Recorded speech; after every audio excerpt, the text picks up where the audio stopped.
नमस्कार दोस्तों। विपक्ष का एक नेता इस देश में कहता है कि डेंगू मलेरिया की तरह है हिंदुत्व। हिंदू धर्म जो है, सनातन धर्म जो है, इसे खत्म कर देना चाहिए क्योंकि ये डेंगू मलेरिया की तरह है। ये एक समाज के अंदर बीमारी है और हमें इसे जड़ से मिटा देना चाहिए। बिहार का एक नेता खड़े होकर ये कहता है कि रामचरितमानस का कोई मायने नहीं है। एक ऐसा शिक्षा मंत्री जो रामचरितमानस के ऊपर जो है सवाल खड़े करता है, लेकिन सभी के सभी विपक्षी नेता चुप रहते हैं। अखिलेश यादव के स्वामी प्रसाद मौर्य नंगे होकर नाचते रहे और बताते रहे कि सनातन धर्म बेकार है और इसकी कोई आवश्यकता नहीं है, लेकिन किसी के मुंह से कोई भी आवाज नहीं आई। फिर ये लोग कहते हैं कि धर्म की राजनीति क्यों करते हो। तेजस्वी यादव से लेके राहुल गांधी से लेके सब के सब कई दिनों से नाच नाच के ये बता रहे हैं कि हम जातीय जनगणना कराएंगे, हम देखेंगे किसकी आबादी कितनी और किसकी कितनी हिस्सेदारी। तो हम इस चीज़ के ऊपर फोकस करेंगे और साथ ही साथ हम ये भी देखेंगे कि हम एक ऐसा सर्वे करें जिसमें प्रॉपर्टी का सर्वे हो सके और उस सर्वे के हिसाब से लोगों में संपत्ति बांटी जा सके, यानी जिसके पास ज़्यादा संपत्ति है उससे लेके जिसके पास कम है उसे दे दी जा सके। वाह क्या बात है। मतलब खुद ये लोग हर चीज़ बोल सकते हैं, लेकिन भाजपा ये नहीं कह सकती, मोदी ये नहीं कह सकते कि राजनीति धर्म के ऊपर हो। मोदी मुसलमान और हिंदू का नाम नहीं ले सकते। इनका मन चाहे तो ये जितना मर्जी ले सकते हैं, ये गाली भी दे सकते हैं, ये कुछ भी कर सकते हैं, जाति का नाम भी ले सकते हैं, ये हर चीज़ का नाम ले सकते हैं। लेकिन प्रधानमंत्री मोदी ने अगर मुसलमान नाम अपने मुंह से निकाला तो इनकी आंतें निकलकर बाहर आ गई। ऐसा क्या हो गया? मुझे लगता है प्रधानमंत्री मोदी ने ये बिल्कुल सही किया है। ऐसा ही होना चाहिए। इस देश में हिंदू मुस्लिम पे ही चुनाव होना चाहिए। जब देश का बंटवारा हिंदू मुस्लिम पे हो सकता है, देश में हर नेता जो है सुबह शाम जाति के ऊपर बात कर सकता है, जाति जनगणना की बात कर सकता है, किसकी कितनी आबादी कितनी हिस्सेदारी की बात कर सकता है, ओबीसी की बात करता है, दलित की बात करता है, तो फिर मुसलमान और हिंदू की बात क्यों नहीं होगी?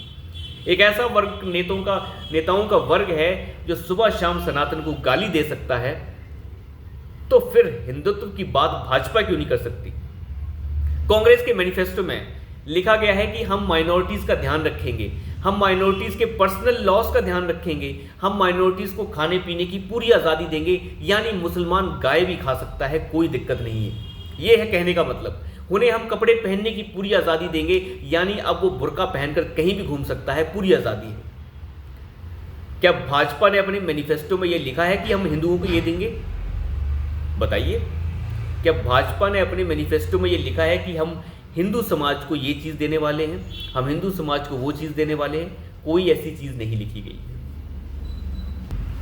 भाजपा ने अपने मैनिफेस्टो में ऐसी कोई चीज़ नहीं लिखी जिसकी वजह से ऐसा लगे कि हिंदुओं को कोई फायदा पहुंचाया जा रहा है। क्या भाजपा ने ऐसा लिखा है कि अगर हमारी सरकार बनेगी तो हिंदुओं के लिए जो है इस तरीके की गौशालाएं बनाई जाएंगी? कुछ लिखा गया है इसके बारे में? कुछ नहीं लिखा गया है। लेकिन अगर भाजपा हिंदू मुस्लिम की बात करने लग जाए तो इन लोगों को मिर्ची लग जाती है। खैर, ये मिर्ची चाहे जितनी भी हो, उस मिर्ची से फर्क नहीं पड़ता। मुझे लगता है चुनाव हिंदू मुस्लिम पे होना चाहिए। क्यों नहीं होना चाहिए? अगर हिंदू मुस्लिम पे चुनाव नहीं होगा तो इस देश का बंटवारा हिंदू मुस्लिम पे क्यों हुआ? हिंदू मुस्लिम पे चुनाव होना चाहिए। इनके काले चिट्ठे सामने आने चाहिए। कि अब कांग्रेस का काला चिट्ठा देखिए, जो ये कहते थे जब इन्होंने सच्चर कमेटी बनाई, सच्चर जो एक तरीके का धूर्त सच्चर, जिसको बिठाकर इन्होंने एक ऐसे फ्रेमवर्क तैयार करवाए जिसमें यह तक कह दिया गया कि मुस्लिम आबादी के लिए जो है बिना गारंटी का लोन बांट दिया जाए, कोई दिक्कत नहीं है, होम लोन्स इनको बिना ब्याज के दिए जाएं, एजुकेशन लोन इनको बिना ब्याज के दिए जाएं। ये सब ड्रामा जो है सच्चर कमेटी में लिखा गया था। आखिर ऐसा क्यों? भाजपा ने क्या अपने मैनिफेस्टो में कभी ये लिखा है कि हम हिंदुओं को जो है बिना ब्याज का लोन बांटेंगे?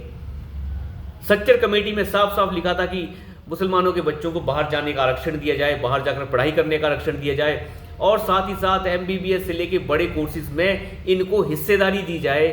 आप अंदाज़ा लगा के देखिए क्या किस तरीके की मानसिकता हो गई है इस कांग्रेस पार्टी की। लेकिन गाली भाजपा को देते हैं। प्रधानमंत्री मोदी ने बिल्कुल सही कहा है और बिल्कुल सही बात उठाई है कि क्यों ये लोग जो हैं आपकी संपत्ति को देखेंगे, आपकी संपत्ति का हिसाब लगाएंगे और उस संपत्ति को घुसपैठियों में बांट देंगे। हम ऐसा नहीं होने देंगे। आखिर घुसपैठियों के अंदर हम क्यों बंटने दें ऐसी चीज़ों को? तो आप अंदाज़ा लगा के देखिए, एक तरीके से सारा मामला साफ हो गया है। इस देश के अंदर हर कोई मुद्दा बन सकता है, लेकिन हिंदू मुस्लिम मुद्दा नहीं बन सकता। गुजरात दंगे का ड्रामा इस कांग्रेस पार्टी ने कई सालों तक चलाया, उसे मुद्दा बना बना कर ये सब के सब हरामी वोट लेते रहे, लेकिन गोधरा के अंदर 60 लोग मारे गए, उनका कभी मुद्दा नहीं बनाया गया। जिन्हें रेल के अंदर जो है जिंदा जला दिया गया, जिन्हें ट्रेन के अंदर जिंदा जला दिया गया, उसका मुद्दा ही नहीं बना। दिल्ली में 3000 सिखों का नरसंहार हो गया, उसका मुद्दा तो इस कांग्रेस पार्टी ने कभी नहीं बनाया, उसका मुद्दा कभी नहीं बनता। मुद्दा किसका बनता है? मुद्दा बनता है जहां पे मुसलमान की बात होती है, जहां पे मुस्लिम की बात होगी वहीं पे मुद्दा बनेगा, ऐसे कहीं मुद्दा नहीं बनता। अखलाक का मुद्दा बनेगा कि इसे मॉब लिंचिंग करके मार दिया, अभी एक हिंदू लड़की को नेहा को जब कर्नाटक के अंदर मार दिया गया, उसका मुद्दा क्यों नहीं बन रहा? क्यों नहीं ये दोनों ढिंडोरेबाज भाई बहन कर्नाटक जा रहे हैं और वहां जाकर पूछ रहे हैं कि ऐसा क्यों हुआ? क्योंकि वहां पर वोट बैंक डिस्टर्ब होता है, ये लोग वहां नहीं जाते।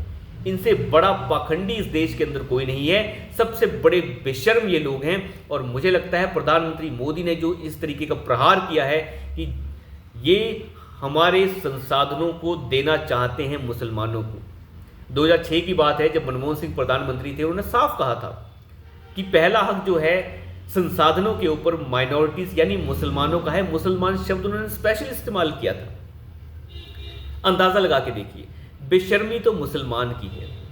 वो इतना गवार हो चुका है, वो ये भी नहीं कह सकता खड़े होके, उसके बड़े नेता ये भी खड़े होकर नहीं कह सकते कि भैया हमारा नाम बीच में क्यों ले रहे हो, माइनॉरिटी से हमें हटाइए, हमें कोई ज़रूरत नहीं है, हम कुछ नहीं मांग रहे हैं आपसे। अगर ऐसे नेता इन मुस्लिम्स को कटघरे में खड़ा करके ये बताते हैं कि हम आपके ऊपर गाड़ी चढ़ाएंगे, आप जो करना है करिए, हम आपके नाम पे वोट लेंगे, और ये बेचारे वोट देते हैं। अब पता नहीं दिमाग कब आएगा, कैसे होगा, किसी को कोई अंदाजा नहीं है। लेकिन प्रधानमंत्री मोदी ने एक तरीके से साफ कर दिया है कि चुनाव जो है हिंदू मुस्लिम पे होगा, और हम चाहते हैं ये हिंदू मुस्लिम पे हो, क्यों ना हो ये हिंदू मुस्लिम पे। तो अब मजा आएगा राजनीति का भी और हर चीज का। तो अभी के लिए इतना ही, धन्यवाद।